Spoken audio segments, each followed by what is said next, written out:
Hi guys, it's been a fair bit of time since our last update of the E34. Simply down to the fact that we're kind of going to run a business as well, so we've had a lot of experienced cars, a lot of repairs, taxis. Basically we had to actually do some work. The E34 is the fun side of Driftland where we get to create stupid shit, fun shit. Yeah, pretty good. So on to past few days, let's just say stressful, that's the only way to put it. A lot of prep work done, panels all repaired. Because we're not at the time constraints of having to get the car ready for literally the Sunday for the taxi day, we have spent a wee bit of extra time here and there. Done dents, scratch, not so much scratches, but kind of dents. The doors are quite old, they have a fair bit of rust on them, and just down the bottom edges where the weather strips used to be when not running them on this car. Pop them back off, you see a lot of the rusty sections. I'll have a look and see if I've got any left. I don't think there's much that I haven't actually repaired now. We have the car prepped, it's in paint. We decided to, Jeek's colour choice, let's say, is controversial. 50-50 on it myself, he loves it. I think it'll work. It's going to take a lot to pull this sort of colour off, but especially in a car that's this old, the lows, the cool wheels, I think it'll work, but others not so much. So basically I decided to do a couple of test panels. We painted with the colour, and this colour needs to have a really dark base coat. It's a dark primer, then followed by a light base coat, and all the way through. There's loads of different processes. I had a go. We painted one upstairs in the porter cabin, so a nice bit of heat, and all looked well. Until the next day when we came in and we had some serious reactions. And I thought, to be honest, it was because it was fiberglass bonnet at first, but I'd also painted the grille. Let's say, and all my prep work is now turned from a little bit, not too bad, to absolutely off the scale, as in pretty much a bare metal respray, we reckon now. I hoped it was just the fiberglass that had maybe had a slight reaction with the base coat, the thinners of the base coat or something. There's so many variables in this, it's incredible. But I'll show you some of the light reactions. Now, can you see what's this? That's quite severe there, but more to the point is that the reactions are all the way over this surface round to the end. I had hoped that it was just fiberglass, but no, definitely not.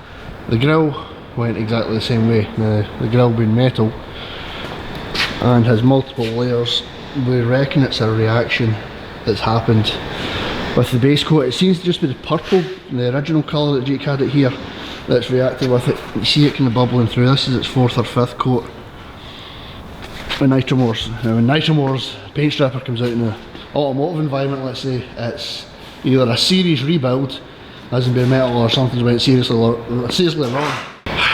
To be honest, I thought it was just our luck.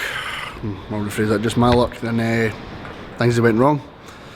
Turns out our resident stunt devil, Cal Taylor, Mr Potato Head, we'll insert a picture of Cal here, came in, and Cal being Cal and being like quite pikey, decided he would use some of Jeek's purple paint on a few other items that was painted, what was this, 2 years ago I think it was painted. Cal, yeah, funny you should say that. I had the same issue when I went to repaint my stuff after the purple. Sprayed some primer on it and all reacted, so turns out it's not just me. Which is good. At least I know it's nothing I've directly cocked up, which could be possible, but thankfully not this time. What I have done is, we have the boot lid off. I have rubbed it back to very near bare metal because we're waiting on the Nitromores arrive. It only arrived this morning.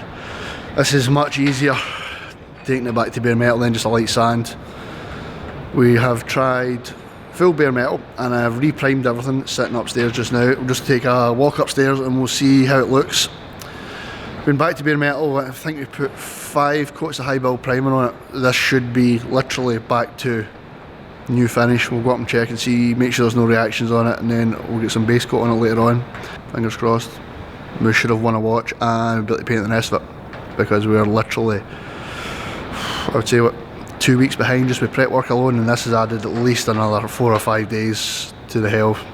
You ever get one of those jobs you just wish you never started? This is it. This is my nemesis of the year. Ooh, nice and toasty in here. So this is our temporary spray booth. Let's say this is my fiberglass room where we used to create all our different panels. E36 coupe, E36 saloon, compact roof skin, E36 fiberglass doors. Pretty much a wide spectrum of parts. This is our tailgate now. Sorry, I've built it. No signs of reactions. A wee bit of grey.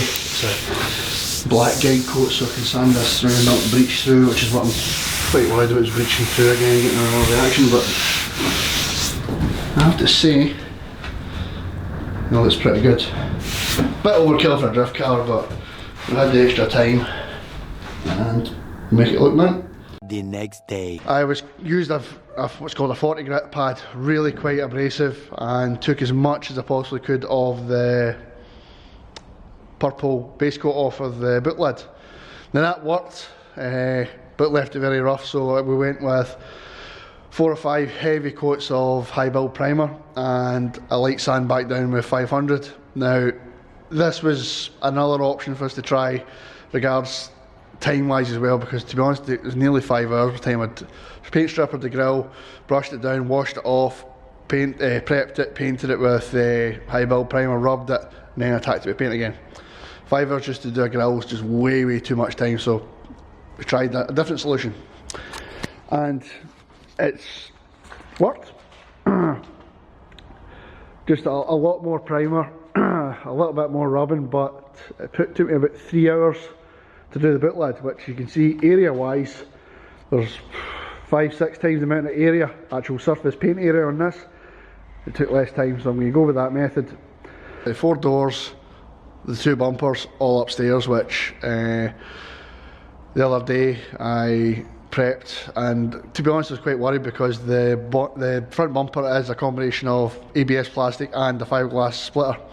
The way the reaction happened on the bonnet, I expected to go the same way.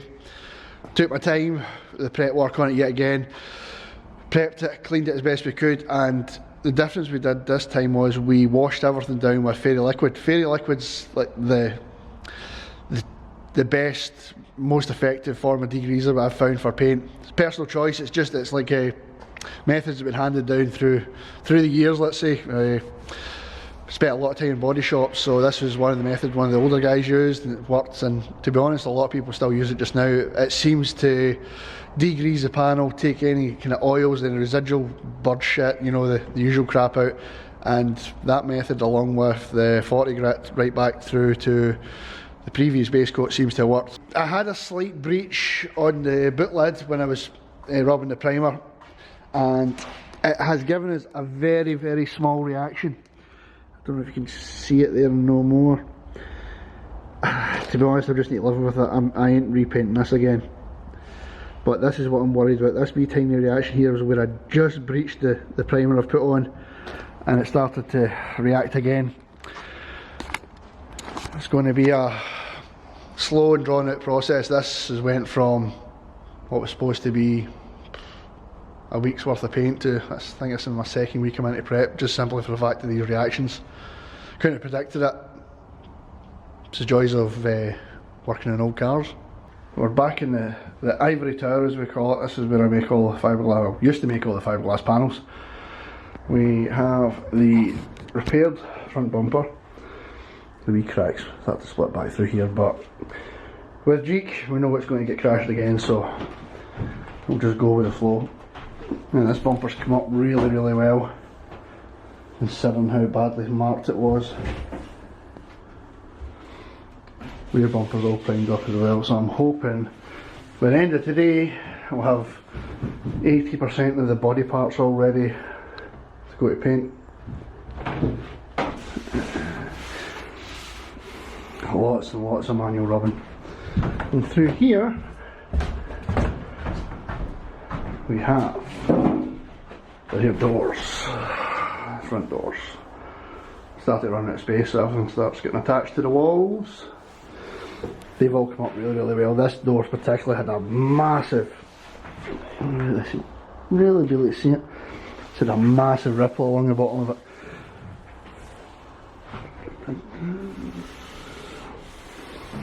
But we'll give these a wee light dusting with some gloss black. The reason we give it a dusting with gloss black is that it allows us to see how far to rub with the primer. So I'm just in basic grey just now. It's literally just I call this a guide coat. So you'll see when it comes to actually rubbing this by hand, once all the black goes, you know you've got it smooth.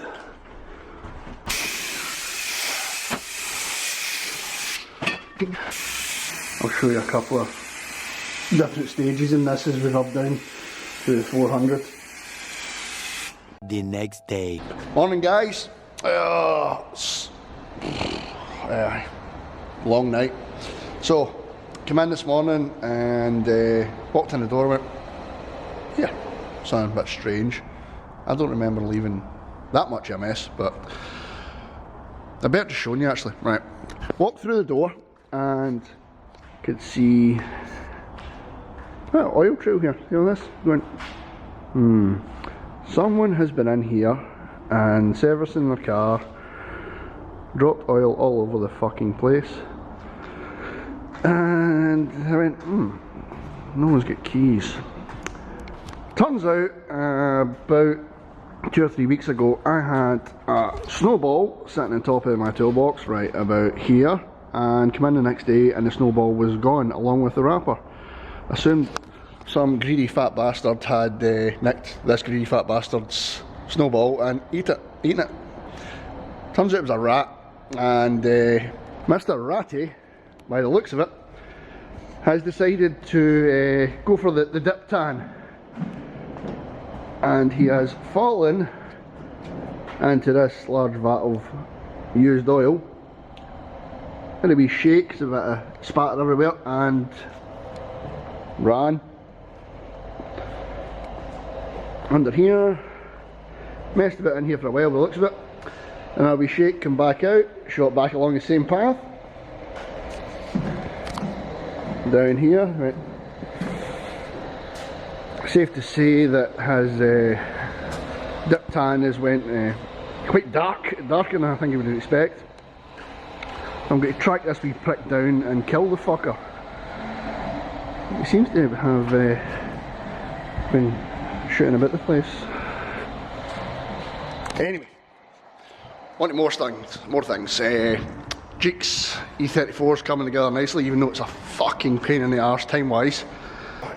So we have got the base coat and cleared down on the 2 bumpers and 2 sills. I was worried, I said earlier, I was worried about the bumper reacting, and it did. It reacted quite badly, so dried it off, re-sanded down a wee bit of etch primer over it again. Let's go up and see if it's survived.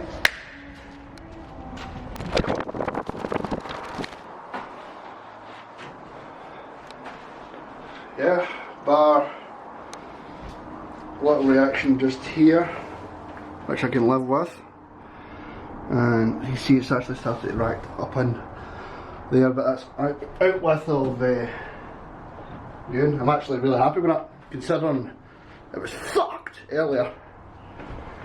Not too bad. Oh, wee cheeky run. Whoopsie. But yeah, cells have come up well. The colour is really I'm actually nice. fully into the colour. It's turned out lovely. She's starting to go already. Yes! Up. Right, on to the next part guys. Later! We'll keep you updated with pictures. Hopefully the next update will be the full car and primer and painted soon.